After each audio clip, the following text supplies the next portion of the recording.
জাতীয় নাগরিক party NCP আমরা ১ বছরের যাত্রা শেষ করেছি। আমাদের এই যাত্রায় আমরা গোটা দেশে যাওয়ার চেষ্টা করেছি। আমাদের জুলাই পদযাত্রার মধ্য দিয়ে বাংলাদেশের ৬৪টি জেলাতেই ২-১টি ব্যতিক্রম ব্যতি রেখে আমরা গিয়েছি। মানুষের সাথে আমরা কথা বলেছি।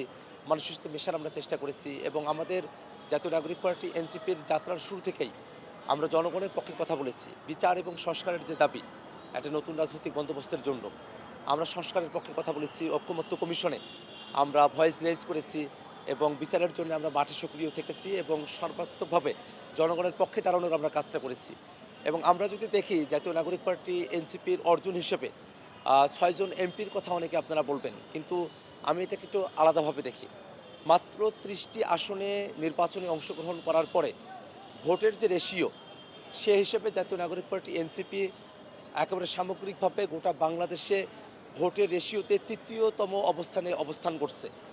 এই যে মাত্র ৩০টি আসনে নির্বাচনে অংশগ্রহণ করে ভোটের প্রাপ্তির ক্ষেত্রে ৩য় অবস্থানে আসতে পারাটা, এটা জাতীয় নাগরিক পার্টি এনসিপির সবথেকে বড় অর্জন হিসেবে আমি দেখি।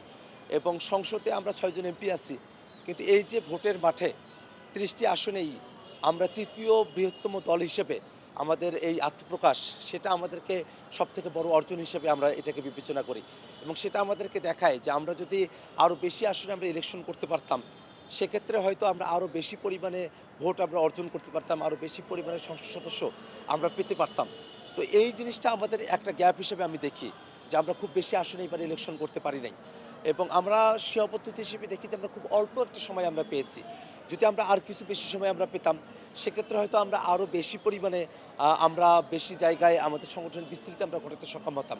কিন্তু তারপরেও তরুণদের মধ্যে এবং যারা রাজনীতি সচেতন মানুষ আছেন এবং বাংলাদেশের আপামর জনতা, যারা দীর্ঘ সময় ধরে বাংলাদেশের রাজনীতিবিদদের দ্বারা প্রতারিত হয়েছেন, বিভিন্ন দল ক্ষমতায় এসেছে কিন্তু জনগণের পক্ষে যে তাদের অবস্থানটা ছিল না, সেই যে প্রতারণা, সেই প্রতারণার বাইরে এসে জাতীয় নাগরিক পার্টি এনসিপির প্রতি জনগণের যে আস্থা এবং বিশ্বাস ১ বছরে যা আমরা অর্জন করতে পেরেছি, সেটা অন্য যে কোনো রাজনৈতিক দলের তুলনায় সবথেকে বেশি অর্জন হিসেবে আমরা এটাকে দেখি। জোটের রাজনীতি বাংলাদেশের রাজনৈতিক অঙ্গনে খুবই পরিচিত একটা ব্যাপার। কারণ বাংলাদেশে যে দলগুলোই আপনি দেখেন না কেন, আওয়ামী লীগ এত বড় একটা দল ছিল তাদের ভাষ্যমতে, কিন্তু তারাও মহাজোট করেছিল। বিএনপি তারাও ২০ দলীয় জোটের মধ্য দিয়ে তাদের রাজনৈতিক কার্যক্রম অগ্রসর করেছে।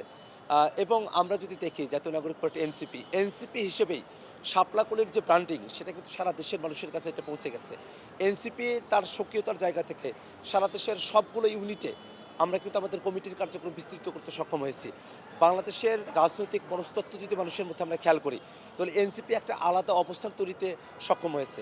এবং এই ইলেকশনের সময়টাতে এবং ইলেকশন পরবর্তী যে সময়, সেখানে দেখবেন রাজনৈতিক অবস্থান গ্রহণের জায়গায় জাতীয় নাগরিক পার্টি এনসিপি তার সক্রিয়তা রক্ষা করেই আমরা আমাদের কিন্তু রাজনৈতিক অবস্থানগুলো আমরা গ্রহণ করছি। আমরা এবারের নির্বাচনে জামায়াতে ইসলাম সহ ১১টি দল আমরা একত্রিত হয়ে আমরা নির্বাচনে অংশগ্রহণ করেছি। যে নির্বাচনের যে ডামাডোল, সেখানে যে জোটের অংশগ্রহণ, সেই জোটের অংশগ্রহণের বাইরে এসেও জাতীয় নাগরিক পার্টি এনসিপির যে সক্রিয়তা, আমরা যে মধ্যমপন্থী রাজনীতি চর্চার কথা বলি, আমরা যে বাংলাদেশপন্থী রাজনীতির কথা বলি, আমরা বাংলাদেশে যে বৈচিত্র্যের মধ্যেই একতার কথা আমরা বলি, সেরকম একটা রাজনীতির চর্চা কিন্তু জাতীয় নাগরিক পার্টি এনসিপি আমরা করে এসেছি। এবং বাংলাদেশের তরুণ সমাজ, বাংলাদেশের নাগরিকরা যারা আছেন, আপামর জনতা, তাদের কাছে জাতীয় নাগরিক পার্টি এনসিপি সক্রিয়ভাবেই ভাস্বর হয়ে আছে।